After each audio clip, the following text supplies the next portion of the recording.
Coming up next on Kids TV and Me, author, illustrator, and children's television enthusiast Joshua Stauffer will be talking to you today about this. And now we're ready for the machine, LeVar. Okay, all right. And now in the palm of your hand, hold the machine and put it directly under the cow.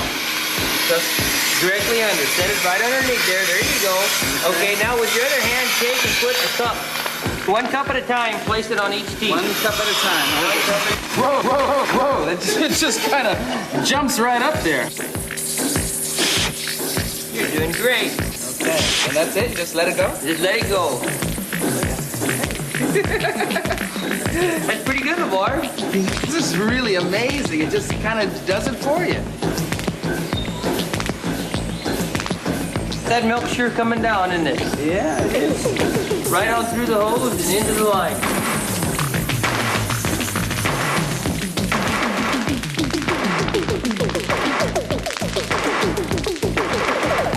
And it ends up right here.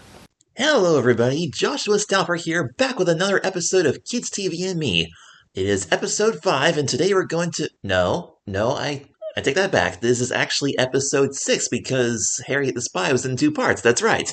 The previous one was episode 5. This is episode 6. Episode 6, and today we're going to talk about Reading Rainbow, the classic 1986 episode, The Milkmakers. Just like My America, this is another one of my all-time favorites, and is the second episode that I have recorded on this TDK video cassette that my mom put together for me in 2001. I don't really have a whole lot else to say here as far as introduction, so how about we just dive right into this? Here we go. Okay, first and foremost, let's talk a little bit more about the intro here. Now, this episode originally aired in 1986, but by the time I watched it, they had changed the opening sequences on every single episode. Like, all the reruns after 99, they still continued rerunning the older episodes from the 80s and 90s, but they changed the opening scene. Now, I didn't know this until much later, but the original opening consisted of some really cool-looking 2D animation combined with live-action footage. Like, basically, it was a butterfly flying around, and first it came to a beach scene where there was a kid reading a book next to a sandcastle, and then this animated butterfly turns the entire scene into a cartoon scene. Like a dragon appears behind the sandcastle, and then the kid reading a book becomes a king. And there's knights in shining armor on horses leaping around. Next we see 2 girls sitting on the front steps of an apartment building, or some kind of house in the city, and the animated butterfly transforms this scene into a space scene. These 2 kids become astronauts, and they go into a spaceship, and they're surrounded by stars and planets and satellites. And finally, there's a little boy sitting by a stream, reading a book. And I should also point out that as each of these kids open their books, they turn into these fanciful cartoon characters. Here we see some very small buildings, and this boy turns into this man. Perhaps he's supposed to be Paul Bunyan, because he's standing next to some small buildings, and then he's pulling what looks like a toy boat on a rope, but maybe it's a regular-sized boat, and he's a giant. So I assume he's supposed to be Paul Bunyan there. And then the butterfly kind of transforms into a book himself. The book opens up, and out comes a rainbow, and the words, Reading Rainbow. And that's how the original intro played out. But I did not see this intro at all until a bunch of years later when I started borrowing some VHS tapes of Reading Rainbow from the public library, because they still had, like, the original versions. And this older episode from 86, The Milkmakers, originally had that 2D animated intro, but the intro was changed in 99 by the time I watched it in 2001, and it had this newer one that we saw before in My America. This newer one combines live action with 3D animation, and it features LeVar and a bunch of kids being surrounded by books and seeing all kinds of wonderful things in them, learning about different stuff. And not just the visuals, but the tune of the song is totally different as well. Remember how in the episode My America, the whole thing basically took place in a chroma key setting with LeVar standing in front of the United States map, and there were all these fancy things in the background as LeVar was just standing there walking around on this computer-generated map, pointing to different things. Well, that's basically the only episode of the series that takes place within the universe that's the newer intro represents. Because the 99 version of the intro shows LeVar and the kids walking around in these fancy digital rooms, opening up books and being surrounded by all these fanciful things. Well, in this particular episode, we're actually going to get a taste of what's the animation style of the original intro looks like. Towards the middle, there's going to be a cartoon scene which will describe all of the different components of what makes milk nutritious. We'll talk about that later. Now, another thing you might notice about the intro, if you're at all familiar with the post-2000 episodes, like My America, all the episodes made after 99, the very end of the intro shows the rainbow swooshing around the picture, revealing the words Reading Rainbow really fast. But in all the edited versions, the ones where they put the new intro on all the old episodes, the rainbow actually goes around a lot more slowly.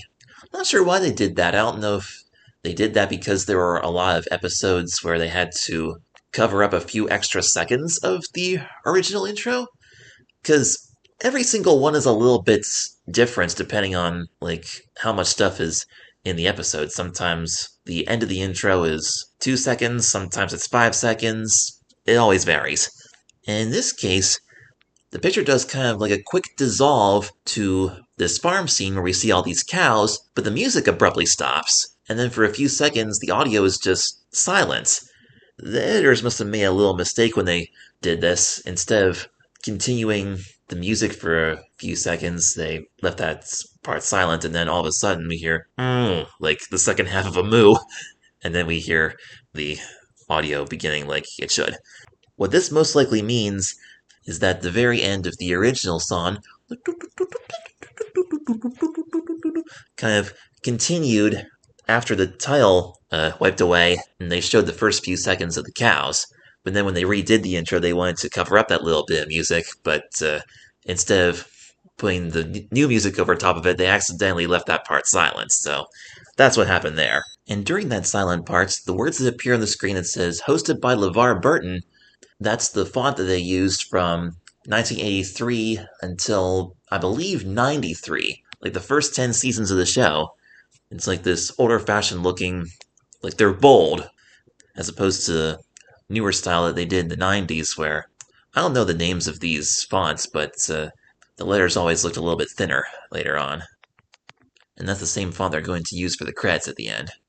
Okay, here we go, and now we see a very young LeVar, who has a lot more hair on his head than he has on his face. In fact, he's perfectly shaved here.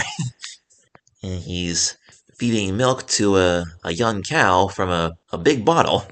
Like a great big baby bottle.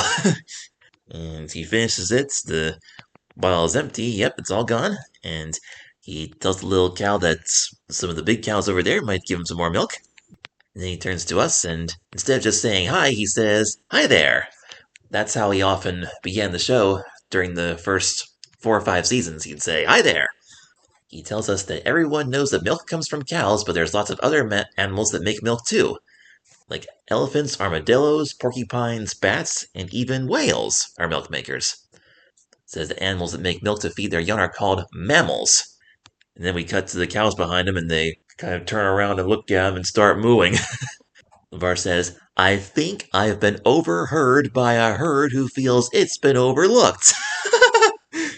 Because, of course, cows are mammals too. And then he pulls out the book that he's going to share with us, and it's called The Milk Makers by Gail Gibbons. Another notable difference in these earlier episodes compared to the later ones is that when he first holds up the book, he tells us the title right away, and then describes what it's about, whereas later on, he would kind of give us an idea of what kind of story we're about to hear, and then he holds up the book and tells us the title. In this case, he picks up the book right away, which, for whatever reason, was just sitting there on a pile of hay. He says, "The Milk Makers" tells us all about how milk is made, and he thinks it's utterly fascinating.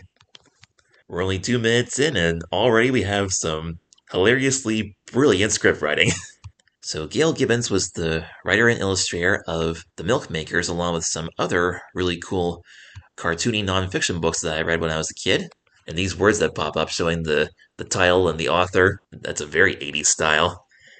And today's book is narrated by Elena Reed. Who is Elena Reed? Let's find out. Elena Reed Hall. She played Olivia Robinson, Gordon's younger sister, on Sesame Street. Oh, okay.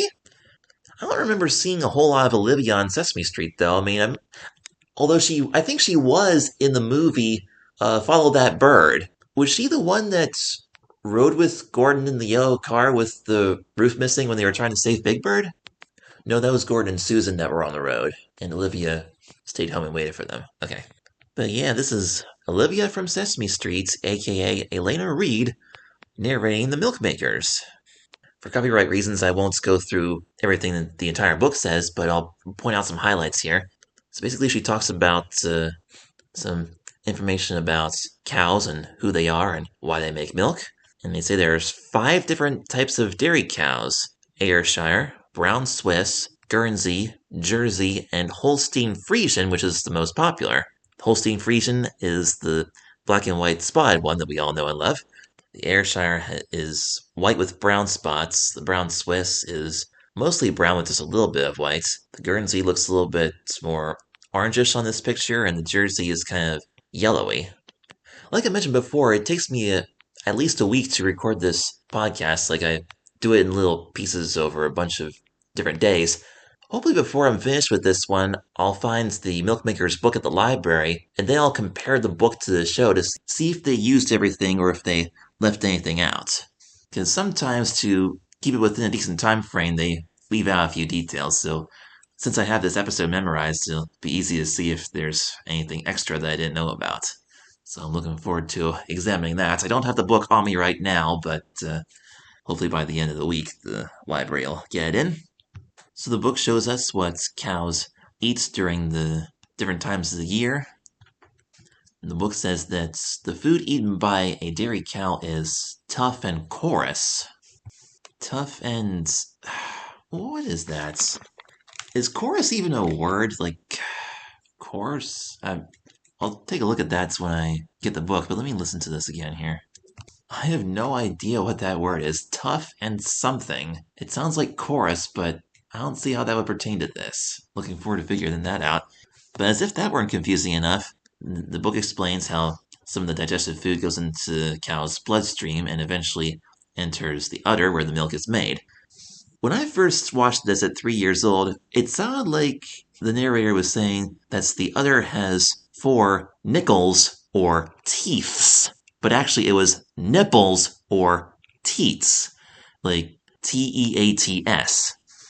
The reason I thought it was teeth at first was because on this picture the udder is white and so are the teeth, so they kind of looked like teeth almost. Sometimes on these older tapes the consonants were a little hard to hear than the vowels. When the picture zooms into some of these illustrations, you can really see the zipatone on some of the colors, like the little dots that you see on the page. The music on these early episodes of Reading Rainbow is so amazing. Reading Rainbow was the first children's program to have an entire soundtrack made completely with synthesizers. This was the early to mid-80s. And so hearing electronic music like that on a kid's show was really cool back then. I just noticed this now. There's an illustration with a guy milking a cow by hand. It's a black and white spotted cow, a Holstein Friesian. There's a black and white spotted cat right underneath it. Just watching him. I'll bet that little kitten is hungry for some milk. Now, My America was very different because when they did those poems, they showed real-life footage of the places that those poems described.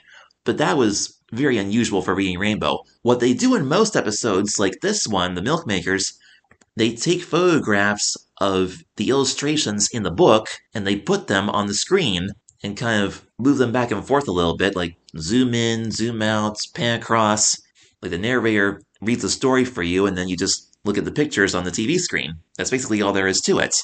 Once in a while, though, they do use a little bit of 2D animation, like in this case where the guy's milking the cow, they put into a few different layers. Like there's a cell with the guy's hand moving up and down, and then of course there's the udder just staying still, and then right underneath that, there's this little spray pattern of milk coming out. So we see the guy's hand going up and down, and the milk coming out of the udder. I mean, it's not really smooth fluid animation per se, like it's just a still picture of a hand moving up and down, and then they had 2 or 3 frames of the milk spray. But by using that simple animation, they were able to show what that looks like. Now then, the next thing we see is a picture of a cow in a milking parlor. He's got a milking machine on. And they show this thing with the suction cups on the udder. And for whatever reason, I always thought that there's a little thing there that kind of looks like a straw, almost. I don't know why that would be there. I don't know if that's supposed to be some kind of lever or something? Or handle? But yeah, when I was a little kid, I always thought that looked kind of like a straw, because you often put straws into glasses of milk. Like they did in the first episode of Blue's Clues. So this is where the book really gets interesting. It takes us through the whole process of where the milk goes from the milking machine, and it goes into this big refrigerated storage tank. Well, actually, it just says a cooling tank in a separate room. They'll say big refrigerated storage tank later. There's the truck coming to the farm. They're pumping the milk into it. Now the tank is driving to the dairy. This is the first time I ever heard of the term the dairy. I knew that dairy was a word used to describe certain types of food, like dairy products, but the dairy, it's kind of different to me when I was little. And yep, that's where it's pumped into the big refrigerated storage tank. Okay. Then the milk goes to a clarifier to be cleaned, then goes to be pasteurized. The book says that the milk is heated to get rid of any disease-causing bacteria. To kill disease-causing bacteria, that part confused me when I was little. Wasn't quite sure where they were going with those words. I didn't know if they were saying that the bacteria causes disease or the disease causes bacteria. Like, is it supposed to be disease-causing bacteria or disease-causing bacteria? But I assume it's supposed to be like a dash between disease and causing, and then bacteria. Although when you think about it, some diseases can cause like bacteria buildup, so it could go either way. Then the milk goes to be homogenized. And this machine here, the homogenizer with the 3 people standing there, along the right side of the machine, like the top right corner, there's this little handle coming out. The first couple times I watched this, for whatever reason, when I was 3 years old, I thought there was a hand sticking out of there holding a stick. Didn't know why there would be, but that's what it looked like to me at first. Didn't know it was just some metal thing that you turn.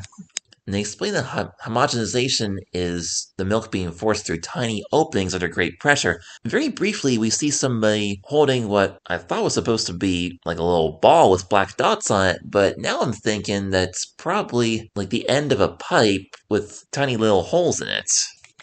And now this was my favorite part of the Milk Makers, favorite part of the book anyway. They show 3 different machines that fill the cartons, seal the cartons, and put dates on the cartons. The way they show it, though, is kind of odd. It looks like the machine, like, transforms 3 times.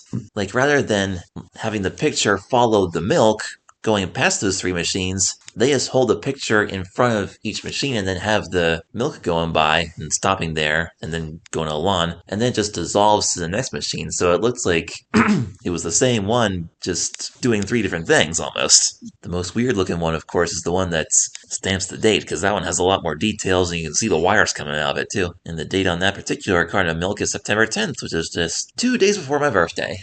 Now we see a person surrounded by tons and tons of crates of milk. Got some on a little hand truck, and we can see his breath because it's very cold in there. Now they're loading the milk onto trucks and bringing it to a store. It looks like Coveys General Store. Coveys is spelled C-O-V-E-Y-S. C-O-E-V-Y apostrophe S. C-O-V are the last 3 letters of Boscov's. The first time I saw this, I thought it said Boscov's along the side. Well, no, that wouldn't have been the first time because I didn't know how to read yet then, but once I did start reading, for a second there I thought it said Boscov's General Store. But no, there's no B-O-S there, it's just Coveys. For those of you who don't know, Boscov's is a popular store here in Pennsylvania. Big department store. And finally, the milk is placed on shelves, ready for us to buy and enjoy. The final picture of the book shows what I think might be this little cow-shaped mug that you put milk into it and you can pour the milk on the cereal with it. There's also some little what do you call those things? Heat pads, those square things that you use when you, like, take something out of the oven. And that also has a cow on it. One more really cute close-up shot of the cow eating hay, and then we have the words, "The End." That's the end of the book, and now back to the real farm with LeVar Burton. And he's going to try milking a cow by hand for the first time. He says that in the milk makers, first you have to wash off the teats. Elena Reed didn't even mention that when she read the book. They must have, if that is in fact in the book, they must have cut that part out to save time, and then they just had LeVar mention it later. I'm still waiting for that book to arrive at the library so I can pick it up and read it. So it's just warm water on the towel. LeVar's wiping the things off there. He puts the pail in place. And the cow's just eating hay there. And LeVar starts squeezing, hoping to get some milk out. But then he says, "What's the matter? Where's the milk?" As a toddler, I was used to hearing the words, "What's the matter?" when my mom could sense that I was sad about something or starting to cry. So it seemed a little unusual that LeVar was saying it here because it didn't seem like anybody was sad at that moment. But apparently he's about to be because he can't get the milk out of the cow. He's not doing it right. And the cow's just looking at us like, "What is this guy doing?" And he keeps trying, but he can't get it to work. We don't see LeVar get frustrated very often, but he's certainly frustrated now. He says, "Oh, come on, where's the milk?" And his face looks really sad now, too. And here comes one of the farmers. He's coming to help him. LeVar introduces us to him. Apparently his name is Louis Calcagno or something. Yep, I believe it's Louis Calcagno if I'm hearing it right. LeVar says to him, "Hey, look, I think this cow is broken or something. I can't get any milk out of him." A broken cow. That's kind of funny. And Louis says, "One of the first things you need is a dairy stool." And he's holding a little wooden stool, and he places it in front of the cow for LeVar to sit on. And Louis shows him that you gotta use your thumb and your forefinger, and then you gotta squeeze and gently pull down as you squeeze. The trick is to squeeze down, he says, which is interesting because the milk makers specifically said this. If LeVar saw something in the book that we didn't see about having to wash the teats, I would think that he would have noticed that the book said that you gently pull your hand down the teeth with your thumb and forefinger, and then milk comes out into the pail. That's what the book said. But LeVar needed one of the farmers to show him exactly what that means, apparently. Although the more likely scenario is that he was pretending he didn't know, and he wanted the farmer to specifically show us. And sure enough, the milk is coming out now. Louis does it a couple times, and then LeVar gives it another try. And yes, he's actually doing it now. Start at the top and squeeze down. That's the trick. And then he even tries it with two hands. And LeVar's having a good time now because he's finally got the hang of it. But Louis says, "Make sure you get it in the bucket." Hey, let's concentrate here. Start at the top, squeeze down. So apparently he was making a mess there for a second because he got so excited he wasn't paying attention. They didn't mention why you would need a dairy stool, but I guess it's pretty obvious that it takes a while to milk a cow by hand, which means you want something comfortable to sit on while you're doing it. Because a few minutes ago, LeVar was just kind of squatting down to do it. He wouldn't have lasted very long if he had just kept doing it that way for a long time. Louis says to him, "You'll be a professional in no time at all. But if we had to milk 400 or 500 cows at that rate, I don't think we'd ever complete the job." Louis says, "Why don't we go over to my neighbor Randy Riga, who has a modern dairy facility, and let's go see how he does it." LeVar says, "Okay, great." And then we cut to the next scene, and there's a lot more cows. There's at least 100 of them. There's one walking into a stall with red metal bars. The door clicks shut. They're washing the cow a little bit, rinsing off the feet, and you see a guy putting the machine on, and here's LeVar shaking hands with Randy. Randy says, "Well, LeVar, I understand you've milked cows before." LeVar says, "No, Randy, I've never done this before, so you're going to have to talk me through this." Now, before we get into this scene, I do want to mention that I've never milked a real cow before, but there were two places that I went that had like this big wooden painted cow, and there was like this tank of milk or white stuff underneath, and you can squeeze the things and the milk comes out, and you're basically milking this pretend cow. It was a thing for kids to do. They had one at Kitchen Kettle Village in Lancaster County, and there was also one at Oregon Dairy Family Farm Days. Oregon Dairy is a grocery store and a dairy farm just north of Lancaster. So I remember doing that when I was a kid, and I'll tell you about my experience playing with the pretend milking machine later, but first, let's see how LeVar does with this real one here. So Randy says the first thing we need to do is we need to prime the cow. First time I saw this when I was 3, first I thought Randy said, first thing we need to do is we need to find a cow. Find a cow. Well, that shouldn't be too hard. There's a cow right there. I thought maybe that meant first we have to choose which cow we're going to milk, which they did. But prior to the cow, they squeeze the udders a little bit to get the milk coming out. I guess it's supposed to like loosen up the milk flow a little bit before they put the machine on, so that's not too hard on the cow when the machine starts sucking. Okay, so they prime the cow, and then they dip something onto it, like some kind of reddish orange stuff. It's kind of an unusual device they're putting it on with. It sort of looks like a jar with a huge handle on it. And he says that it's to kill any bacteria that's on and around the teeth. One time on Zoom, they also did a segment where they featured a little girl on a dairy farm, and she was getting ready to do the same thing. And that girl said that this stuff is some kind of iodine solution. They don't mention that here, though. So next you take a paper towel and then dry each of the teats, and for whatever reason those paper towels look kind of blue. And after they're dried off, we see the picture spinning around very rapidly. And all throughout this scene, the music is actually really weird. You would think that an episode like this would have at least some kind of traditional country music in it, but nope. Not 1986 Reading Rainbow. This is all synthesizers once again. And this scene here in the milking parlor, they're really playing around with the electronic stuff as if this is some kind of, like, high-tech industrial factory. Like, the way the music goes, you can't even tell if that's music or if that's supposed to be the machines running. When I was little, I always thought that was the sound of the machines, but they're adding so many weird sound effects to this. I think the reason they did that was because in the early days of Reading Rainbow, they were primarily designing the show was primarily designed with city kids in mind, and so they wanted to try to make it look cool for the modern audiences. And now they're ready to put the machine on. Now this is where it really gets creepy. LeVar is holding this thing sucking air with the big suction cups on it. I'm looking at this thing and he's trying to hold this, and they're almost moving around a little bit. Like this thing almost looks like it's alive. When I was 3, this looked a little bit scary. I mean, I certainly would have been scared if I was trying to hold that thing. Especially since we don't know if the sounds that we hear are actually the machine sucking that much air, being that noisy, or if the audio editors are just messing around having fun. So LeVar takes one of the suction cups, and very quickly it sort of clasps onto one of the teats. Then LeVar says, "Whoa!" But not just whoa, the editors repeated that. We hear LeVar say that same whoa 4 times. Whoa, whoa, whoa, whoa! It just kind of jumps right up there. And so he puts the other 3 on, and now we see the milk pouring into that little round window right underneath the 4 main hoses.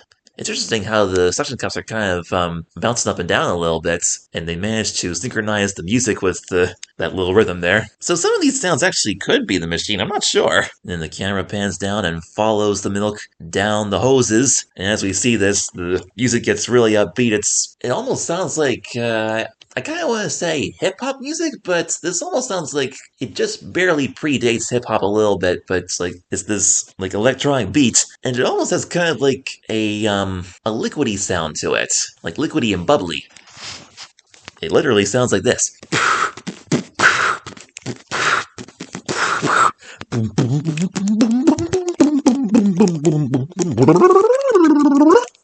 And the scene ends, and another picture flies into the frame. LeVar says, and the milk ends up right here. And he's sitting down at a bench. Looks like a really fancy yard with a house behind it. Wonder where he's at now. Is that the same farm, or is he home, or is that someplace else? I'm not sure. Maybe we'll find out in the credits. He says that reading the side of a milk carton is a great way to find out what milk is made of. And he reads the label on the carton. Well, notice the brand on that milk carton is Lucerne Dairy. Lucerne.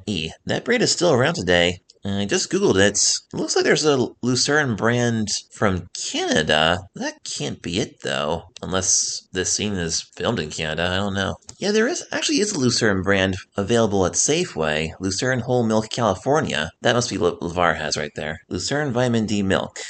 Actually, that actually might be from Safeway. I see a little Safeway logo at the bottom of the carton. I just noticed that now.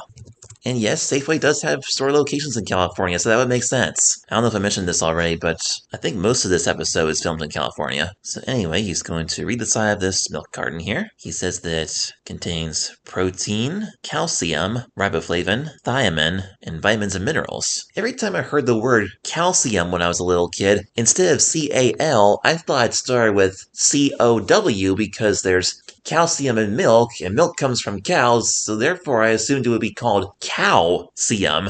And thiamine, Thiamine, I always thought he said diamond, like some kind of vitamin or mineral called diamond. Then he continues to say that calcium helps build our teeth and bones, and protein makes the straw and muscles. Milk acts like a team. He picks up the carton and opens it.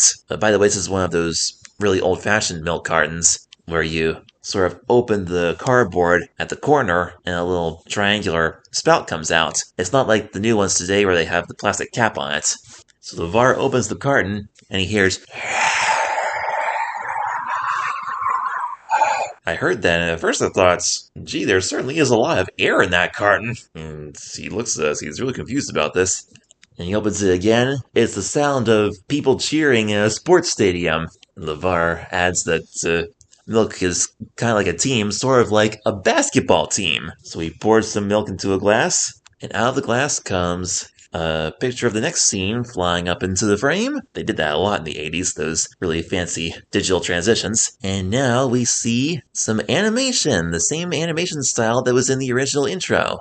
But one thing I should mention before I forget, before we move on to this, about the milking machine, I played with a pretend milking machine at the Hands On House Children's Museum in Lancaster. They had this farm exhibit, and they had what was like the model of the back of a cow, and it had an udder underneath it, and it had these big suction cups, and you just sort of attach it to the udder underneath. I mean, it didn't make any sound. There was no air going through it or anything, and no fake milk simulator or anything fancy like that. So it was just the model of the cow and the machine there, and you just put it on and take it off, and that's that. But like I mentioned before, the first time I went to Hands On House was when I was 3 years old, and the first time I watched Reading Rainbow was when I was 3 years old. And seeing the milking machine on Reading Rainbow and seeing it at Hands On House, that was super exciting. I'll never forget that. Oh, and I should also mention that when LeVar opens the milk carton the second time and hears the crowd cheering inside, boy oh boy, the editors sure had a lot of fun with this episode, didn't they? He hears the cheering again, and then he goes, ah, which is like an exaggerated version of going, ah, after you've just had a refreshing drink. But he says it in a way that kind of mimics the cheering, which is kind of weird because normal cheering is a lot louder, but when you just hear thousands of people cheering all at the same time, especially on TV or something, it comes across by sounding like, ah.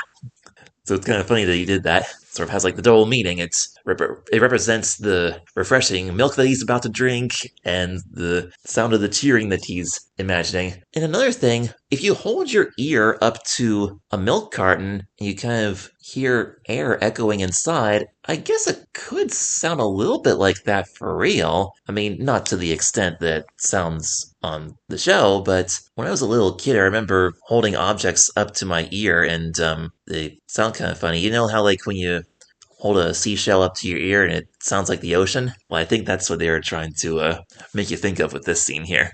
Okay, so here we have this animated scene. What's this all about?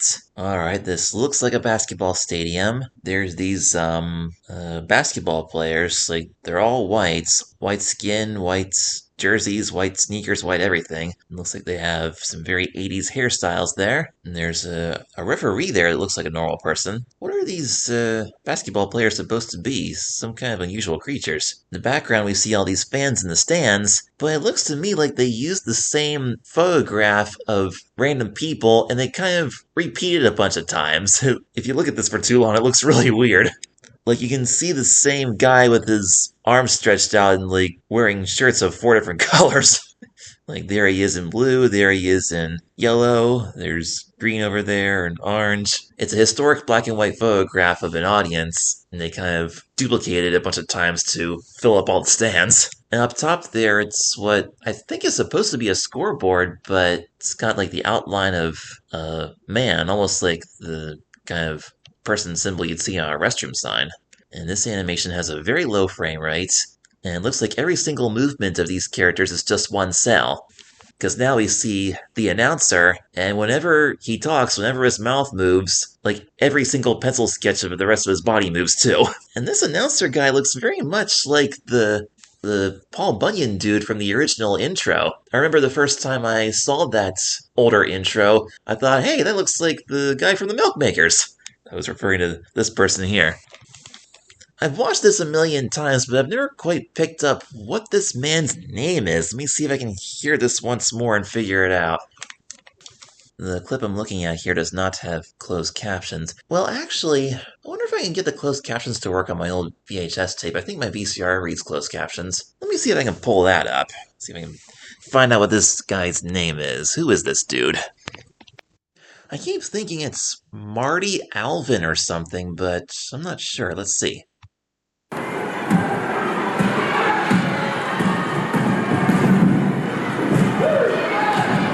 Hi, everybody. This is Marv Albert. What a welcome the crowd is giving the Milk Trotters today. Marv Albert. Marv Albert. Okay, that's who it is. I just watched the closed captions on my original VHS tape here. Marv Albert. M-A-R-V Albert. That's what his name is. Marv Albert is introducing us to a basketball team called the Milk Trotters, which, of course, is supposed to be kind of a play on words of the Harlem Globetrotters, a basketball team from New York. This scene begins with some really cool sound effects of a big gymnasium with people cheering and guys playing basketball. I especially like the part where it says, "Woo! Woo! Yeah!" I don't know why, but my entire life, ever since I was a little kid, I've always liked gymnasiums. I always like how the sounds echo in the big room. It makes it feel like it's full of energy, so much fun. So the referee blows his whistle, and then he says, "All right, folks, it's game time." At the age of 3, I didn't know what the word folks meant. At first I thought maybe that was the name of these weird-looking white creatures. Like, are they folks? Is that what they are? But he's actually calling the audience folks. I think what these guys are supposed to be are like these big blobs of milk with arms, legs, faces, and basketball attire. Because they're wearing these white uniforms with red stripes and red letters on, and Calcium passes the ball to Albumin? A-L-B-U something what is that? Lactalbumin. L-A-C-T-A-L-B-U-M-I-N. I guess albumin is his nickname. They got rid of the lactal. So all of these basketball players are different components of milk. The names that you see in the nutrition facts. Interesting.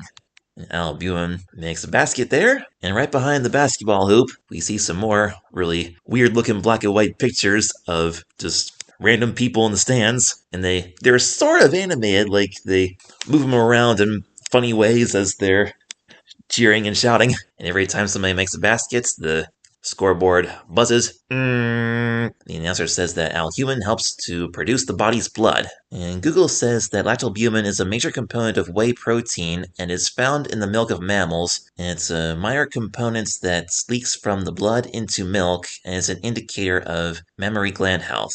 Okay. Oh, actually, there's two different things. There's lactalbumin and Biovine serum albumin. I wonder if Biovine serum is the one they're referring to here on Reading Rainbow. BSA, it's called. BSA is the stuff that leaks from the blood into milk. Okay. I never heard the B in that word. I always thought it was alhuman, like human being. I'm looking again at these people in the stands.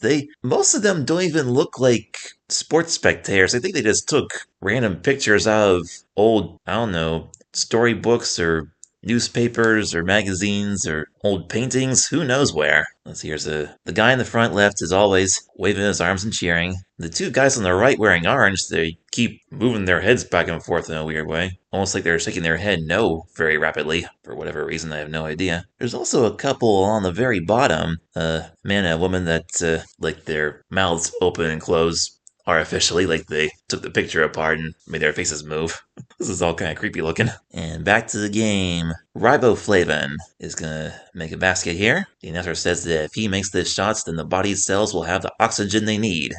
Oh, I forgot to mention that on the scoreboard, when Albumin did his basket, the scoreboard, instead of numbers, showed the human body, and the heart and blood veins appeared, representing that it's good for the blood. So let's see what happens when riboflavin makes his shot. The body cells will get the oxygen they need. Okay, now the body on the scoreboard just got a little bit muscular, and it's probably breathing in and out. I don't know why the music sounds so silly there. It's like... Okay, here comes our star player, Calcium. Bones and teeth really need calcium to grow strong, and he actually has to do it twice. He misses the first shot, but he tries again, and jumps up there, and tosses it right into the basket. And in the audience, there's hats flying all over the place. People throwing their hats into the air because they're really happy about that triumph. And on the scoreboard, bones appear on the body. And don't ask me why they've got sound effects representing a vintage car from 100 years ago. Honk, honk. And this player right here was actually one of my enemies when I was younger. Casein, but on Reading Rainbow it's pronounced Cassian. Casein. And Casey's quite a show-off, though. She takes her ball and jumps right up into the air, and she goes right through the hoop with the ball. It's very skinny, and the crowd goes wild. What a nutrient! What a building block of body muscle! Scoreboard's looking especially muscular now. Oh, I thought that casing girl was skinny. This is quite ironic here. This last girl, her name is Fats, and she does not look fat at all. She's not only very skinny, but also very tall. She's doing that fancy thing where you have a ball in one hand and let it roll across your arm and over your shoulders and into the other hand, and makes a basket. The announcer says, "Just look at Fats carrying those vitamins through the body." And as the game concludes, we see all of the parts of the body together kind of overlapping. We see the muscles and the bones and the circular system, and the muscles on top of that, and the body on the scoreboard is complete, and it gives us a thumbs up. And to celebrate the fun game that they had, we've got a band playing their trumpets. And these all look like vintage photographs just going by. And Marty the announcer concludes by saying, "What a game! What an impressive display of team spirit! What a glass of milk!" And he's got a glass of milk in his hand, and he drinks some of it. Okay, so that part was interesting. It was a little bit weird. The animation was really goofy looking, and it had some odd sound effects too, but I liked it. And now we've reached the halfway point of this episode, so how's about we take a little break right here? I'll give my voice a rest. It's a lot harder for me to do this now that winter is right around the corner. I'm recording this in December. But we are doing pretty good as far as time. I think we might be able to get through this in under 2 hours. That'll be good. I don't particularly want to have to do another two-parter. I want to be able to get everything done in 2 hours or less, every episode, every week. So it's intermission time, and I will be back in a moment with more. Kids TV and Me is a fan-made podcast and is not affiliated with any of the programs, production companies, or networks mentioned on the show. My primary goal of this podcast is to shine a spotlight on some of the underrated classics from my childhood, and to help you make informed decisions about your children's screen time. If you are enjoying this podcast, don't forget to leave a rating and a review. And if your podcast provider has a comment section, let me know your thoughts on the topics we've talked about today. To keep the conversation going, you can also leave me a message on Instagram at Joshua Stauffer Creations. And don't forget to check out my Substack page at joshuastauffer1.substack.com, where you can find more information on my other creative works, including my Little Joshua webcomics, and my book, Meet Zoe Richards, which is available in paperback on Amazon. Remember to always pay close attention to what your children are watching, and as always, don't be childish, but stay childlike. Hello everybody, we are back! I've only been gone for about a minute for you guys, but for me, it's been close to a month since I recorded the first half of this episode, because I've been extremely busy with Christmas and illustrating my book and making videos for my YouTube channel and a bunch of stuff like that, so we're back on Kids TV and Me. We're going to continue our analysis of the Reading Rainbow episode, The Milkmakers by Gail Gibbons. I was just thinking for a minute about the episode we did last month, My America, and you know how there was that scene with everybody just, like they had those state reviews along with the book reviews, and so they did this statement with the state reviews, and the kids were like hiding behind these little doors in the computer-generated states. They would open them up and say hello and say, we're from Minnesota, I'm from Washington, I'm from Florida. And I also mentioned that at Hands-On House Children's Museum in Lancaster, they had these things where you can look in the little viewfinder things and see these 3D pictures, and one of them was a picture of New York City, similar to the New York City scene that I saw on Reading Rainbow. Well, that was one of 3 things I can think of that reminded me of Reading Rainbow when I was 3 years old. There was the viewfinder thing with the New York City picture. There was the farm exhibits with the cow and the milking machine that I just mentioned. And also, there was a little post office with all these doors that you can open and close and put the letters inside. Like, one of them was, like, for, I don't know, like, different cartoon people with different occupations. Like, there was an auto mechanic, a policeman, a doctor, something like that. It's like, mail for this person, mail for that person. And you can open and close all these doors. Doors were my favorite things when I was 3 years old. I liked looking at the hinges and pulling on the handle and just opening and closing it. And whenever I play with those doors at Hands-On House, it also made me think of the doors that the kids were opening on those little state things. They were talking about the states that they lived in. So that was kind of cool. Anywho, let's get back to the Milkmakers. And guess what? I went to the library and I got the book, The Milkmakers by Gail Gibbons. So, let's take a look at this book, because we are talking about Reading Rainbow after all, wink wink, and let's see how this lines up. I read this book and it turns out that Reading Rainbow actually left out a ton of stuff when they adapted it for the show. So I'm going to point out some of the things that they left out. Okay, the first page is pretty much the same. When they mentioned that other animals make milk too, in the book they show a picture of a goat, a sheep, and a reindeer. We don't see those on the show, but instead, LeVar mentions in the opening scene that there are lots of other animals that make milk too, like armadillos, porcupines, bats, even whales.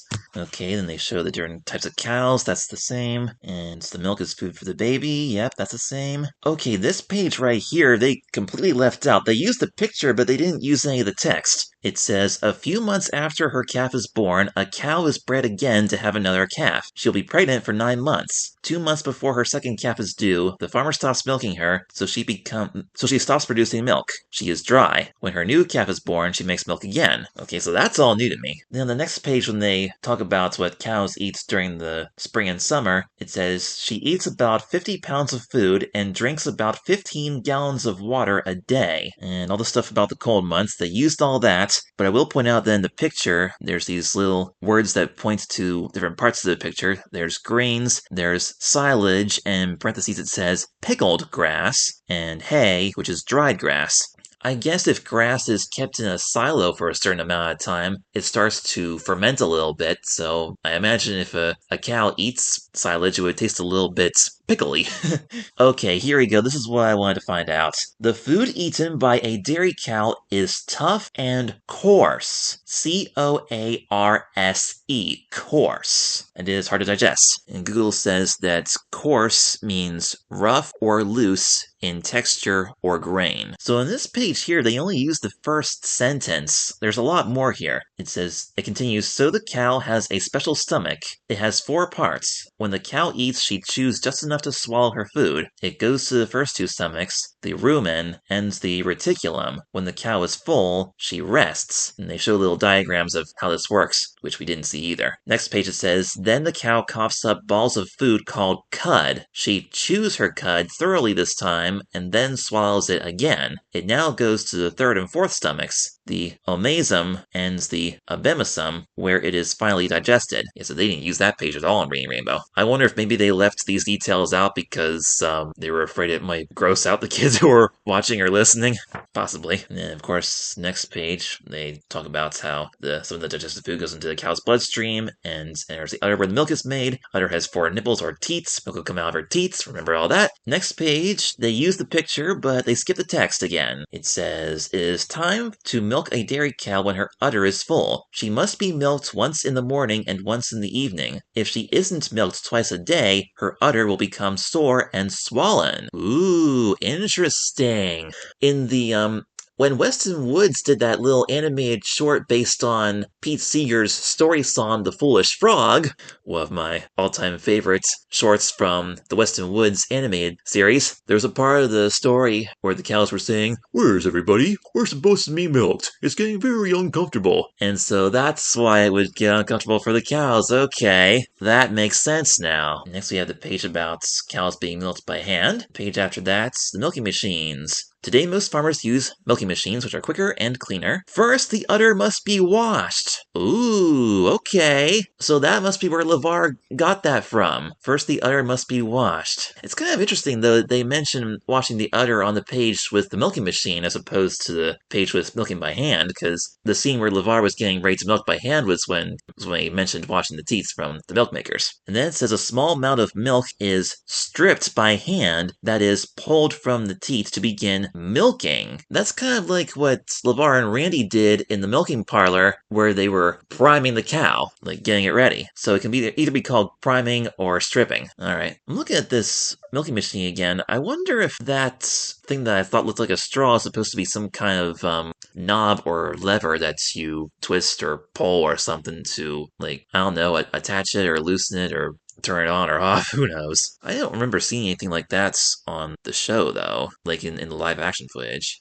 Yeah, I'm looking at this scene again with LeVar, and I don't really see anything like the piece that they represent in the book just yet. I just see all the hoses with the suction cups at the end. But you know what? I wonder if it's supposed to be some little metal piece that's designed to kind of hold the hoses in place to keep them from getting tangled up. That could be it, possibly. Okay, now back to the book. After the milking machine, the milk moves through a pipeline to a cooling tank in a separate room. The tank keeps the milk cool below 40 degrees Fahrenheit. If the milk stayed warm, it might spoil. Ah, here we got another new page. Some farmers keep a daily record of how much milk each cow makes. The average cow makes 5 gallons a day, then the farmer sterilizes and cleans everything he has used after each milking. Now the milk is ready to take a trip. Yeah, I know that part. Big shiny truck comes to the farm. The driver takes a sample of milk to be tested later. Then the milk's pumped into an insulated truck. The tank truck carries the milk to the dairy. Now on the show, this next page just goes, when the trunk arrives at the dairy, the milk is pumped into a big refrigerated storage tank. But there's a lot more in the book here. Instead, it says, when the truck arrives at the dairy, the workers are ready to begin. The milk sample is tested in a laboratory for butterfat content. Butterfat is a part of cream, flavor, odor, and bacteria. Then the milk is pumped into a big refrigerated storage tank. Okay, next page. Inside the dairy, there are many big, noisy machines. Milk's moved from the storage tank into a clarifier to be cleaned. Okay, remember that. It says the milk in the clarifier has come from many dairy farms, and it doesn't all have the same amount of cream, so it is blended until it's all the same. This is called standardizing. Okay, here we go. The milk moves on to be pasteurized, which means it's heated to kill any disease-causing bacteria. So it's disease-causing bacteria. It's bacteria that can cause disease. Got it. It says, this also helps to make the milk stay fresher longer. During pasteurization, the milk is heated up to 161 degrees Fahrenheit for at least 15 seconds, and then quickly cooled again. Now, the next page with the homogenizer is almost the same, but they left out a little piece here. The milk's homogenized, forced through tiny openings. We got that. This breaks up the fatty globules of the cream to give every drop of milk the same amount. This part's a little confusing. It's like, on the show, it seems like they're saying it breaks up the fatty globules to give every drop of milk the same amount. It's like the same amount of fat? But here in the book, they're saying that it breaks up the fatty globules of the cream to give every drop of milk the same amount. So maybe it means like every drop of milk the same amount of cream. Because they skipped the part earlier that mentioned cream, so I guess they thought they could get away with leaving out the cream part on this page. Ooh, now we got all the packaging machines. I wish they would have showed this round part on the show with the cartons going around. That would have been cool to see that animated. They show the flat cartons, and then the cartons being opened, and the cartons being sealed on the bottom, and then being filled and sealed and dated. And the date does not say September 10th like it does on the show. It just looks like random scribbles. So Reading Rainbow must have added that. Okay, next page, we do see the picture of the guy with the crates of milk inside the cold room, but they skip the text again. Then the containers are put into cases and stored in a big refrigerated room. After the dairy workers are through with their work, they clean and sterilize all the equipment. And there's the delivery trucks. We got that part. Almost over. Trucks make deliveries to many stores. There's actually 3 different pictures there. There's one that says City Deli and then some other letter after that. I assume it's a C, like City Delicatessen. And, yep, Covey's General Store. Not Boz Coffee's, just Covey's. And also a supermarket. The supermarket just looks like a plain concrete building with a loading dock. I wish I could have seen what that supermarket looks like. That would have been cool. See what it looked like on the inside. Milk is placed in coolers ready for us to buy and enjoy.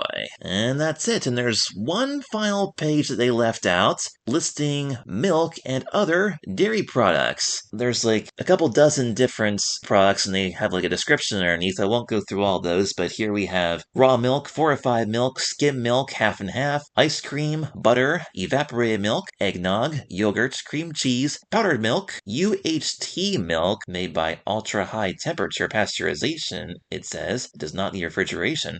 Never heard of that before. Cottage cheese, buttermilk, sour cream, chocolate milk, cheese, and cream. And that is the Milk Makers. And wow, this particular copy that I have here is from the Columbia Public Library, and this copy is so old that it still has the little slot on the back cover that they used to put the stamp card in before they had the barcode scanners. So they left that little slot in and they just put the barcode sticker right over top of it. Interesting. Now then, where were we on the show? Oh yes, we had just finished that cartoon with the Milk Trotters. You know, just the thought of imagining that there's a whole team of basketball players inside of a carton of milk is kind of funny. I'm surprised it didn't have anything to do with swimming, because if I was really tiny and inside a carton of milk, it would probably be a good thing to know how to swim, because it's, very wet in there, but also be kind of cool in there. And I wonder how the acoustics would be inside a milk carton, but sounds would echo really cool. We did hear a little bit of an echo in that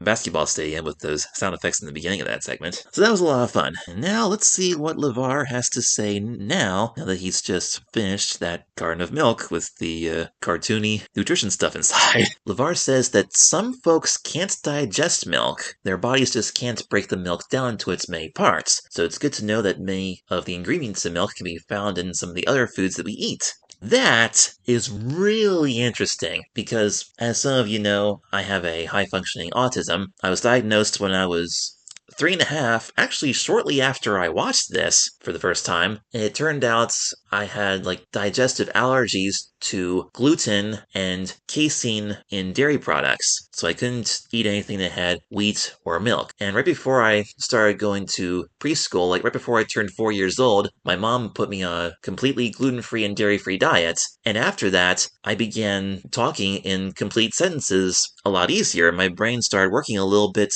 better than it did before. I mean, I was still autistic, I was still different, but it was a major improvement for me. And so I really appreciate LeVar mentioning this. And this is crazy because this was 1986. I didn't even know people were aware of dairy allergies in those days. I guess people were just beginning to research that back then, and they decided to mention that on Reading Rainbow. It's kind of a crazy thing to talk about in an episode that's all about milk, but it's really cool. So, the components of milk can be found in other foods, like what? Let's see, what's he gonna say here? He's got this picnic lunch right in front of him. He opens up his sandwich, and there's lettuce and tuna inside. He says the tuna in the sandwich contains protein, and the whole grain bread contains calcium. I could have probably eaten the tuna, but not the bread because I was gluten-free too. He says that vegetables like carrots have some of the vitamins we need. He's got some carrots and celery on his plate. He takes a bite out of a carrot and says, carrots are full of vitamin A. 2 things I want to point out about the carrot scene. When he first said that carrots are full of vitamin A, I thought he said vitamin egg when I was 3 years old, because egg yolks are orange and carrots are orange. I thought maybe the kind of vitamins that are in carrots have something to do with eggs, or that eggs have the same kind of vitamins. I don't know. I thought vitamin A sounded like vitamin egg, but nope, vitamin A. And also, there's another episode of Reading Rainbow in which LeVar says that he really likes carrots. That's the one where he's cooking with a chef named Curtis. Curtis Wilkins, I believe his name is. And it's the episode How to Make an Apple Pie and See the World. And in that episode, they talk about carrots for a little bit, and LeVar actually asks Curtis why carrots are nutritious. And then they talk about vitamin A and also beta carotene, which is good for your eyes. That episode came out in the mid-90s, and this was the mid-80s, so in terms of continuity, it seemed a little unusual that LeVar was asking the chef about why carrots are nutritious when he already mentioned in the Milk Makers that carrots are full of vitamin A. So then he pours himself another glass of milk from the same carton, so there's still some left. He says most of us can drink milk and eat the millions of delicious products that are made from milk, like one of his favorites, cheese. He's got lots of cheddar cheese on his plate there. Yeah, I went gluten-free and dairy-free when I was 4, well, almost 4, and I'm 28 now, and I've actually just started reintroducing dairy back into my diet, and I'm actually feeling pretty good on it now. I don't know, maybe it's because my immune system, my digestive system have become, stronger and healthier over the years, and I can handle it now. I don't know if I can do gluten yet. I mean, I'll experiment a little bit, just a little bit at a time, see if I can do that again, but we'll see. But for now, I'm back on dairy, and it's all good. But still, I think staying off dairy and gluten for almost 25 years was probably good for me in terms of developing and growing up with autism. Alright, so he's eating cheese, and now we cut to the next scene where we see shelves and shelves loaded with wheels of Monterey Jack cheese. LeVar says that this is the Vela Cheese Factory in Sonoma, California. And this is just LeVar doing a voiceover. He says, but they didn't start out looking like this. They started out like this. And then we cut to this huge tub that is now being filled up with milk. And the milk's pouring very slowly into this huge tank from a small hose. It's very large. It's going to take a while for that thing to fill up with milk. Then we, cut a few minutes later, and the milk is about an inch deep in the tank now. And there are these giant metal spoons stirring the milk mechanically. Now we see a guy opening up a can of some kind of thick white stuff. And LeVar says that this is a special kind of bacteria that gives the cheese its tremendous flavor. Well, actually, he said delicious flavor, but almost sounds like tremendous, but I guess it could go either way. And then we see this guy who has very muscular arms, by the way. There's a big metal bucket, and he's pouring in a clear liquid, which will turn the milk into a tremendous bowl of white jello. Ah, that's the part where he says tremendous. Okay, I got that part mixed up there. A tremendous bowl of white jello, and it even shakes like jello. We see the guy dipping his finger into it a little bit, showing how thick it is. I hope his hands were clean. He's not wearing gloves or anything. And then, by the way, there's some really awesome synthesizer music playing in this segment. And then the music gets slightly more upbeat and exciting. And we see a guy, well, actually two guys, they've got these things that look almost like big cheese graters. They stick it down into the tank, and then they're sort of walking across it, moving down along the tank. And LeVar says that cheesemakers are cutting this jello stuff into tiny pieces called curds. And they're stirring it around by hand to get it all evened out and cut down nicely, I guess. I don't know why, but for some reason the music in this scene just makes me so happy. Here, I'll play a little bit of it for you.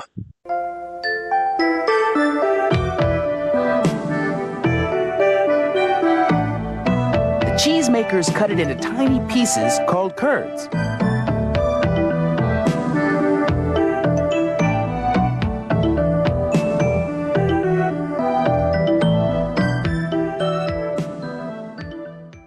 Isn't that glorious?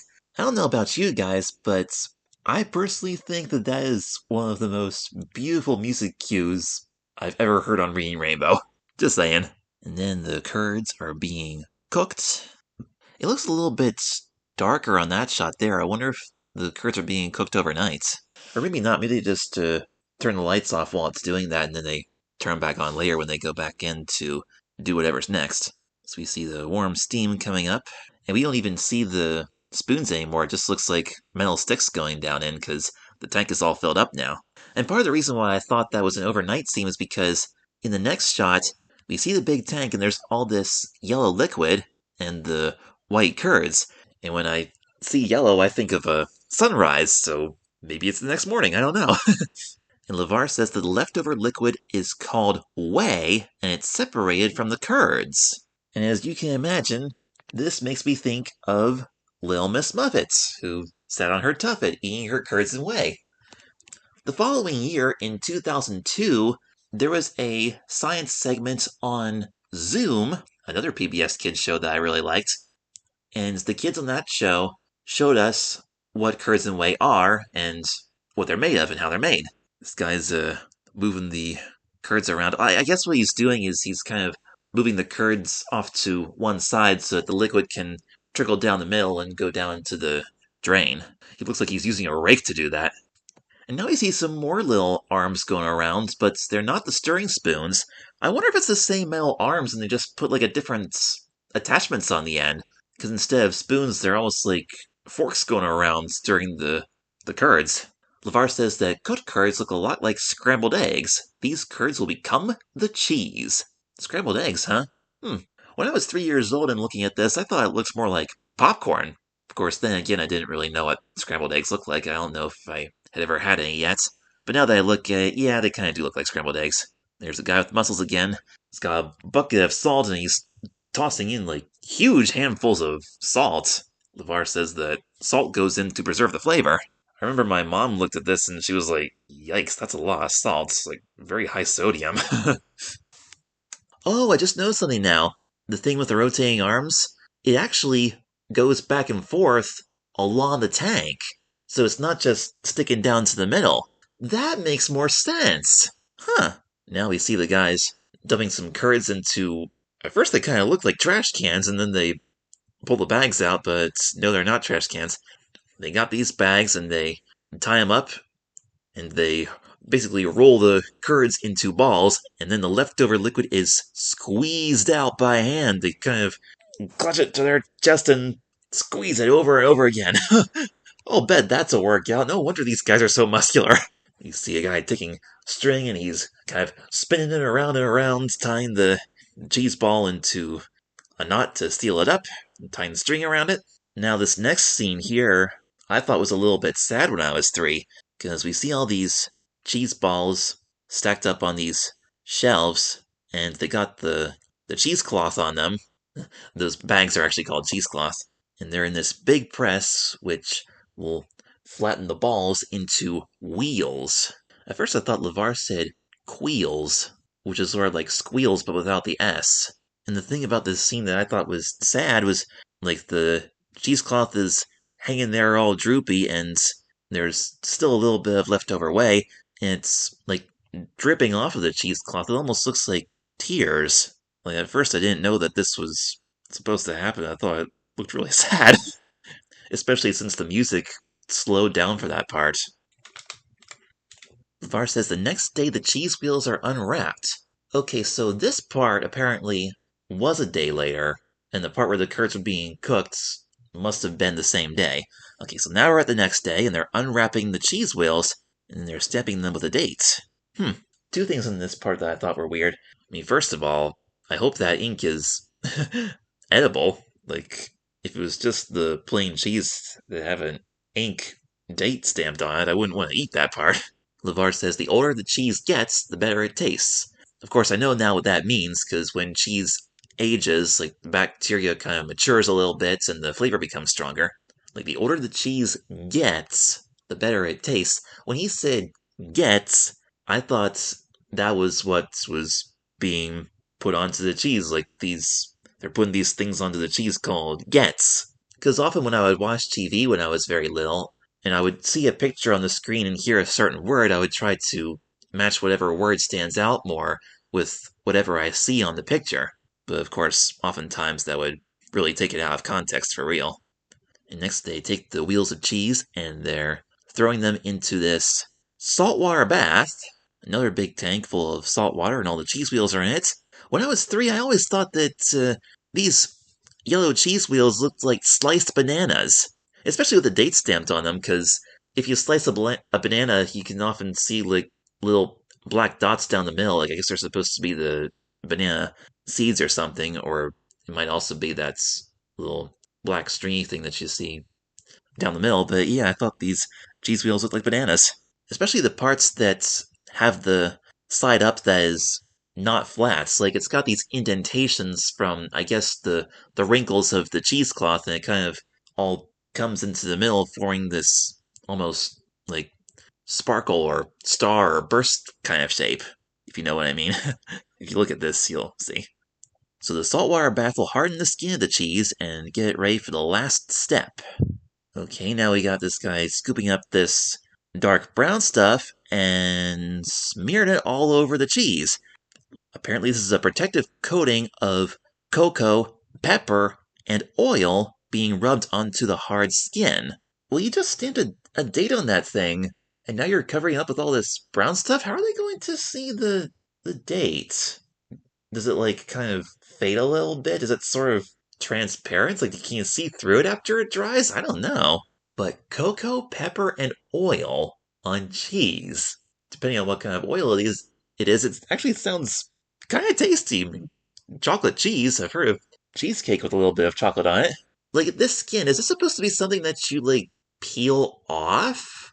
And then you just eat what's in the middle? I've seen these little tiny cheeses that the kids at school used to put in their lunchbox, and they would open it up and, like, peel off this top layer and eat what's inside. Is that what that's supposed to be? The outer layer? That they put the cocoa, pepper, and oil on? My knowledge of cheese is not very good, especially having not eaten any dairy products in 20 years. Cheese is actually, not my favorite thing. I guess it's something you just gotta get used to while you were young, because they didn't make very many dairy-free cheeses that I thought were good. I mean, cheese, like, on a sandwich or something, or on a pizza, I like that, but cheese by itself is not my favorite thing. The protective coating of cocoa, pepper, and oil. I always thought that sounded kind of funny when I was little, like, cocoa, pep, oi, cocoa, pepper, and oil. LeVar concludes by saying, and so a wheel of cheese is born, and it all starts with milk. And we cut back to one of the earlier scenes with the milk pouring from the hose into the big tank. And then we got this really simple computer animated transition. There's like a little CGI rainbow that appears, and it kind of wipes over the screen, cutting back to the farm that LeVar's at. Of course, there's really not much detail to it, and it's nowhere near as detailed as the rainbow that we see in the updated opening scene. Like, this is 1986 CGI right here, so you can't really expect too much detail, but for the 80s it is kind of cool. It's also accompanied by this weird little sound effect as it goes by. That transition effect was actually used all the way back in episode 1, and they continued to use it for the next 5 years, like the first 5 seasons from, I believe, 83 to 87. We got this little animated rainbow in the... So now we're back on the farm again, and you see all the cows in the background, and there's also a table sitting out there in the field with some food on it. Gee, they got all kinds of things there. It looks like there's some grass and lettuce, and I believe those are potatoes on the left, and some bread out front. So what's gonna happen here? Oh, there's LeVar popping up from behind the table. I just noticed now that as soon as LeVar stands up, the cows all stand back, so we know that this is not green screen. He's really there with the cows, because the cows sure as heck saw him. Doesn't make him run away, though. They just step back. And he's wearing an apron with a cow on it. He's talking in this really funny French accent. Bonjour, bonjour, it is time for the lunch. Well, ladies, you asked what is on the menu for today, so how about the marvelous chef salad a la Holstein? I guess making a salad named after the Holstein Friesian cows. So what's he gonna make this salad out of? To start, we have the beautiful alfalfa hay. At first, I wasn't quite sure what he said here, but it sounds like apple pulp. I just looked up apple pulp, and it says that it's a good supplement for cattle, especially for replacing hay or lower quality feeds. So cows do eat apple pulp, and that's why LeVar says, then we have the marvelous apple pulp. Then, the cotton seed. That's the white stuff that was in that bowl. Apparently it was cotton seeds. Then, some artichoke. Now, my favorite, the cauliflower, for texture. It's artichoke and cauliflower. He said artichoke. When I was 3 years old, I thought he said Arctic chalk. Like, really? Can you really draw pictures with that stuff in Antarctica? Nope, artichoke. And when he said cauliflower, it says, we cauliflower it out. Like, we put cauliflower on it, so we cauliflower it out. But the way he said it was cauliflower for texture. And then we toss it. You see? Yes, I see. We're tossing it. I did know, however, that to toss a salad means to mix a salad together. Because just a couple of months before I saw this episode of Reading Rainbow, on Blue's Clues, they did an episode about words, and Steve was trying to figure out what it means to toss a salad, and no, it does not mean to throw a salad like a ball, or toss it like a ball, it means to mix it around and stir it together.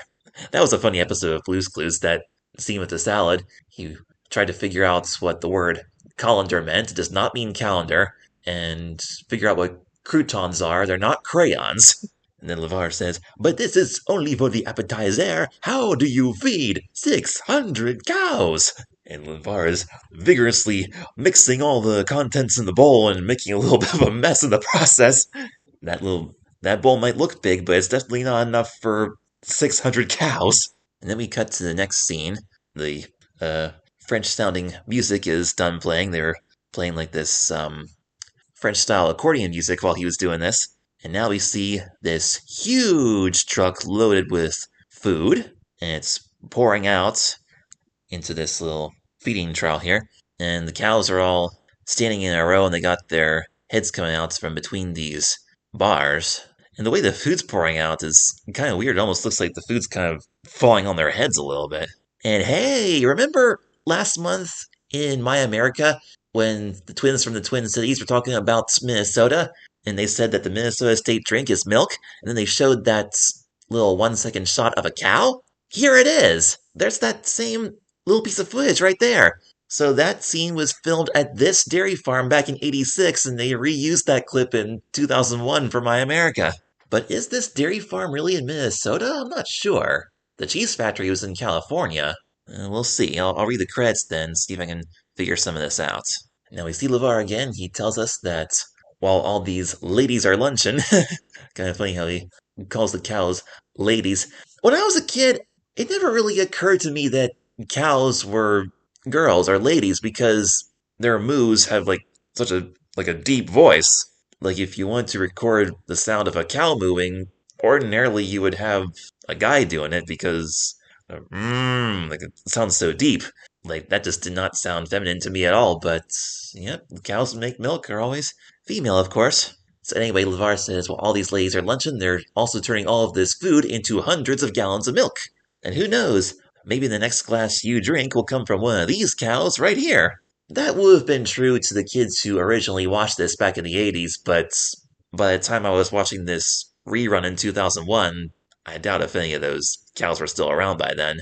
Plus, in the years that followed watching this recording on tape, I was no longer drinking dairy milk, so obviously the next glass I would have drank would not have come from one of those cows. LeVar says, right, ladies?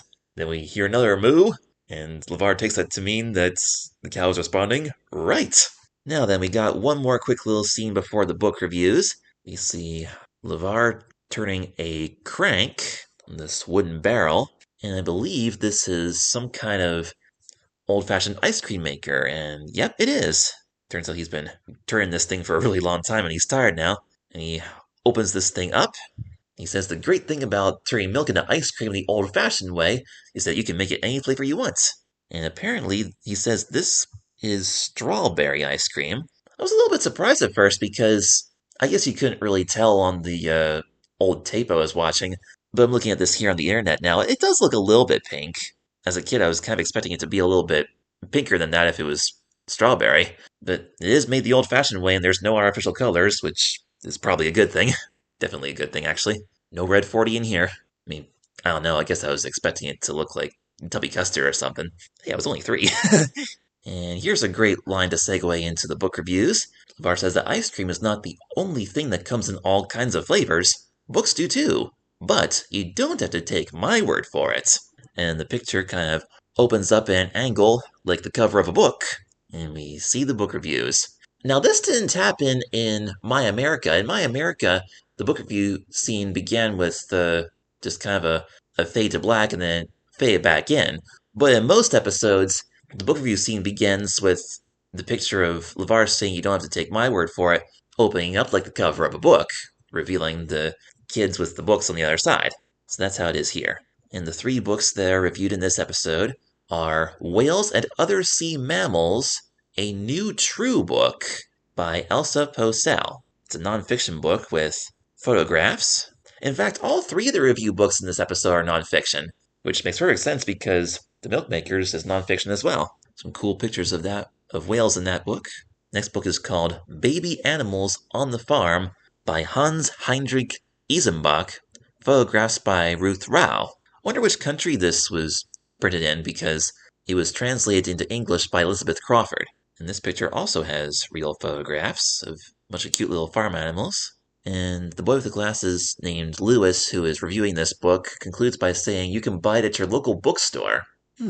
2001. I wonder if Barnes & Noble would have still had it by then, or if it was still in print. I don't know. Yeah, some of the book reviews tell kids to pick up the book at the library, and others say that you can buy it at the bookstore. And the last book in this episode is called From Blossom to Honey, a start-to-finish book by Ali McGooch. This book is illustrated, but it's a nonfiction book about how bees make honey. It's kind of interesting that they included this book from the start-to-finish series instead of From Cow to Milk. Or no, actually that book was called From Milk to Ice Cream, a start-to-finish book by Ali McGooch. I'm surprised they didn't include that on this episode of Reading Rainbow, because that would have fit the story a little bit more. Because there was another Reading Rainbow episode for the book, The Life Cycle of the Honeybee. From Blossom to Honey would have made more sense if it was shown on that one. From Milk to Ice Cream.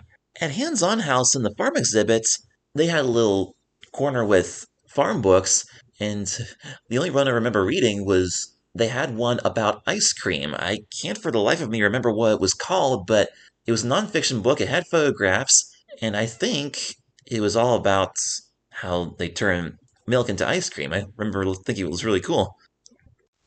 One thing I forgot to mention when we talked about My America was that in the book reviews, in almost every episode, each book review ends with a little split-second piece of music, and it's a little bit of a different pitch for each one.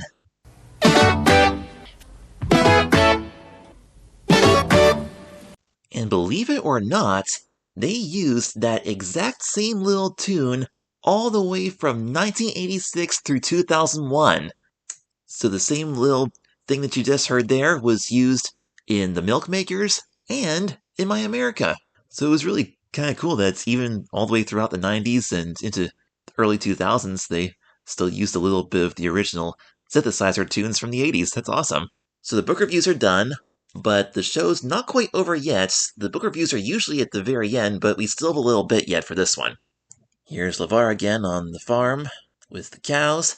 He pats one of them on the head and says, "Hi, Puddin', how are you?" Kind of funny that he called the cow Pudding, because pudding is made of milk. But I do know that some people affectionately use the name Pudding, honey or darling or something like that. So then he tells us that the reason that cows and other animals make milk is to feed their babies, and on dairy farms like this one, a baby calf is born almost every day. And then he introduces us to Carol Calcagno, Louie's wife and partner, who takes care of the babies and makes sure they grow up healthy. So now here's LeVar saying hello to Carol, and Carol is feeding this little cow a bottle of milk. It looks like the same kind of big baby bottle that we saw in the beginning of the show here.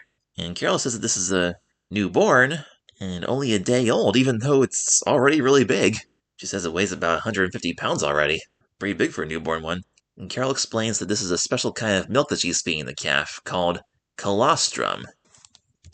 When I was a kid, at first I thought she said cholesterol, but it's actually colostrum, colostrum, colostrum, which is the first milk that comes from a mother cow and contains a lot of antibodies to prevent the calf from getting sick.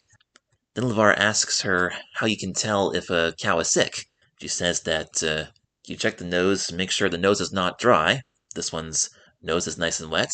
And if a cow is sick, the eyes would be sunken in and, and the ears would be droopy.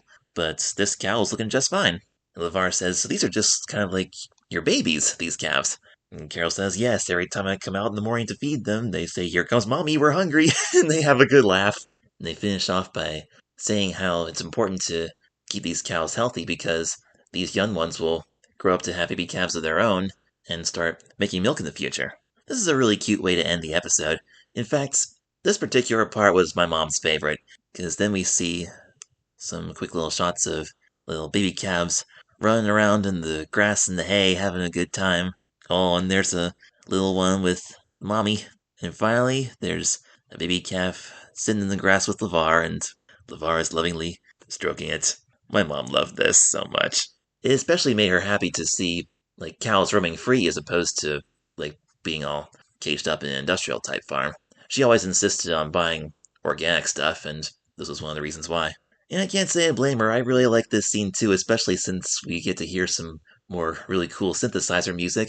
And just because it's synthesizer doesn't mean it's not soft and gentle. Like with the 80s synthesizers, it can be really fast, upbeat, and high energy, or it can really be nice and slow and sentimental like what we have right here.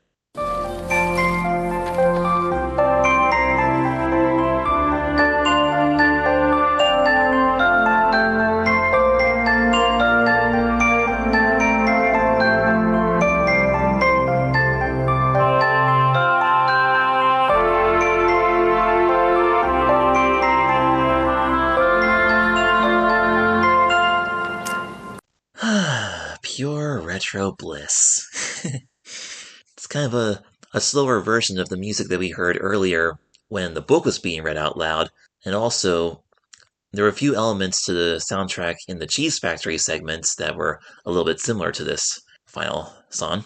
And so LeVar concludes by telling us that it's wonderful to know that most of the milk we drink begins with the miracle of birth, the start of the new life, a baby calf, and that it's one of nature's most remarkable cycles, the story of the milk makers. I'll see you next time, he says. And now the credits begin, accompanied by a semi-instrumental version of the updated theme song. Because if you'll listen closely, you'll notice that the farm sounds kind of like abruptly cut off where they dubbed the audio over when they changed the music in 2000. So let's take a look at the credits here, see what we got. You got the credits with the big, bold font style, produced by Cecily Truett and Larry Lansitz, like all of the early episodes. Larry and Cecily were the original creators of the show. Directed by Hugh Martin, written by Patty Sullivan, and Ronnie Cross was one of the field producers. And Ronnie Cross also wrote a book called Take a Look, It's in a Book, How Television is Made at Reading Rainbow. That's a picture book for kids that shows how an episode of Reading Rainbow is made, and the episode that they used for that was Always My Dad, which came out in the 90s. It's a real temptation to read off all these credits for you, because like I see these names in almost all of the earlier episodes, like I know most of them now. Especially because in these earlier episodes, they don't scroll along the screen from the bottom to the top, they just kind of cut from one to another and stay still. Music director Steve Horlick, music by Patchworks. Phenomenal job on this episode. These 80s tunes are so epic. I enjoy this so much. Hey, that answers my question right there. I didn't even have to look at the closed captions. Milk Trotters animation by Art Bear Pigmation, narrated by Marv Albert. How did I not see that? It was there all along in the credits. I should have known it would be there. Art Bear Pigmation was not the studio that did the original opening, though. The intro... Oh, yeah, here we go. Opening animation by Ovation Films Incorporated. They didn't bother changing that part of the credits even after they replaced the opening scene with the more modern animation, because the newer one, like I mentioned before, was made by Black Logic, but the original one was made by Ovation Films. So it's a different studio that made the Milk Trotters, even though the style is very similar to the original opening. Editor James C. Wright. Every episode of Reading Rainbow is beautifully edited. with the exception of the sloppy job they did with replacing the theme song later. But everything else is great as far as editing. One thing I've never quite understood here was why under post-production audio it says Briggs Bakery. Like, was this some little audio editing studio in the back room of a bakery somewhere? I'm not quite sure how that works. Like, did somebody working at the bakery have this hobby of doing audio stuff and he volunteered to do work for Reading Rainbow? I don't know. Briggs Bakery, like, is that even a real bakery or is that just a silly name for a recording studio? I have no idea. Ooh, favorite part of the credits. Special thanks to the Moonglow Dairy, Moss Landing, California, the Rica Dairy, Salinas, California, Ignacio Vela Cheese Company, Sonoma, California. It's interesting that LeVar just simply called it the Vela Cheese Factory when its full name is actually Ignacio Vela Cheese Company in Sonoma, California. Oh, wait a minute, I'm reading this wrong. I just Googled it.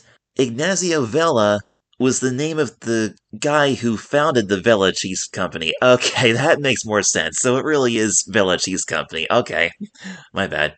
Oh, wow, even more California. Sunrise Winery, Cupertino, California. Campbell Inn, San Jose, California. John Seibert's California Cooperative Creamery. Well, the answer is that question. They cheated in My America when they did the Minnesota segment and they said the Minnesota state drink is milk. That cow was not from Minnesota. It was one of these from California. So I'm going to assume that the Moonglow Dairy in Moss Landing was where LeVar met the Calcagno farmers and learned how to milk a cow by hand and learned how baby calves are taken care of. And the Rica Dairy in Salinas was where he learned how to use the milking machine. Oh yeah, look at this! I just found a news article from Monterey Herald. It says, Lou Calcagno, an influential leader in Monterey County, dies at 87, a highly respected dairyman of Moonglow Dairy in Moss Landing. Yes, that's definitely it! Lou Calcagno was the guy who taught LeVar how to milk a cow by hand. It's spelled C-A-L-C-A-G-N-O. Lou Calcagno. He passed away at 87 just 2 years ago, December 2023.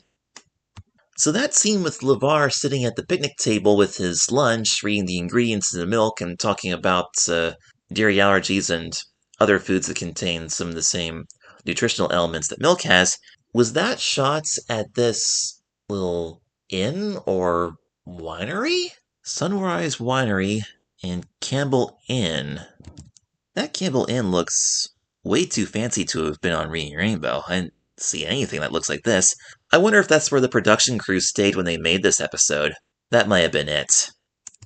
So yeah, I don't know how the winery would have played into this. I don't know if they just asked them if they could use their yard so LeVar could sit there with his lunch or whatever. Who knows? I'm looking at the scene again with LeVar cranking the ice cream maker. Looking at those trees behind him, that almost looks a little bit like it could be a winery. Maybe they just used that place for, like, kind of a background scene. It's kind of nice. And the California Cooperative Creamery, those must have been the guys that gave Reading Rainbow permission to use the Lucerne milk carton, because that brand was linked to California Cooperative, and they were sold at Safeway grocery stores. And now they list the authors and publishers for all the reviewed books. Executive producers Twyla Leggett and Tony Patino. Produced by Lancet Media Productions. A production of WNED-TV and Great Plains National Television Library. That was before they started just calling it GPN. MCM LXXXVI, which means 1986. I was so busy looking at the credits I didn't even pay attention to what was happening behind them, like on the pictures. We've got some more footage here with the young cows taking their first steps, along with their mothers. Very nice. And towards the end of the credits, the picture slowly zooms out of the farm, the cows kind of get smaller, And there we see like the farmhouse and the barns and the big wide open field surrounding it. Oh, that is beautiful. That final shot right there with all the big hills. It almost looks like a painting, but it's real. And that's it. That was Reading Rainbow, The Milkmakers. Awesome, awesome episode. That one is one of my all-time favorites. I honestly don't know which one I like better, this one or My America. I think My America is a little bit more beautiful than this, but I still say The Milkmakers is a tad more fun than My America. I mean, beautiful and fun are two different kinds of enjoyment for me, and they're both good in their own way.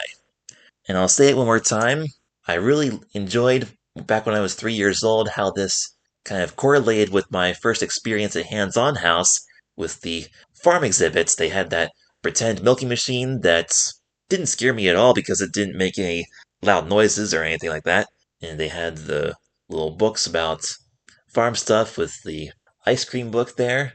And also, not far from Hands On House, there's also a place called Universal Athletic Club on Oregon Pike in Lancaster, which back when I was 3 used to be called the Universal Racket and Fitness Center, and my dad used to take me there to play in this thing that they call the Kinmasium. It's a big gymnasium for kids, and it's got all these tunnels and slides and ball pits and trampolines, rock climbing wall, and all kinds of fun stuff like that. It's sort of like a McDonald's playground on steroids almost. I had a lot of fun in there in 2001, and that scene on Reading Rainbow on the Milkmakers with the milk trotters, the guys playing basketball in the big gymnasium, that funny cartoon, made me think of the big gymnasium at Universal Athletic Club. So it's really amazing how, when I dig out these tapes of shows that I watched when I was little, and they were recorded like a certain year, it always brings me back to memories of places I went and things that I did during that same year, like around the same week or month that episode was recorded. Like, those memories are just burned into my brain and I'll never forget. And most people will find it pretty weird that I can actually remember stuff from back when I was like 2 and 3 years old, because most people my age don't remember anything from before 9/11, but I still remember having a great time doing stuff in 1999 and 2000 and the first half of 2001, because lots of people would say that was like the peak of Western civilization, because it was sort of like the in-between era. Like, computers and the internet were just beginning, but we still kind of had traditional childhoods. Like, we still played outside, we played with real toys, we did a lot of things that kids in the 80s and 90s would have done that unfortunately isn't quite as common anymore today. So yeah, fun stuff. I had a great time watching this once again. I always do every time I watch The Milkmakers. The aesthetics of that episode feel very refreshing and delicious. I always love any episode of any kids show that I watch that involves food to some extent. And this episode was full of it. We got the milk, we got the cheese, we got the carrots and celery and tuna sandwich, and we got the ice cream too. Quite a tasty experience indeed. So that's it for now. If you come back next month, we'll do another episode of Reading Rainbow. In March, we will discuss the late 90s episode when Aunt Lena did the rumba. That'll be the first week of next month. Next week, we're going to look at another episode of Kipper the Dog, which aired on Nick Jr. when I was little. Next week's Kipper episodes will be The Gizmo, Kipper's Circus, and The Lost Mug. That will be next week. Until next time, this is Joshua Stauffer, signing out. Thank you very much for listening, and have a wonderful day. I'll see you next time.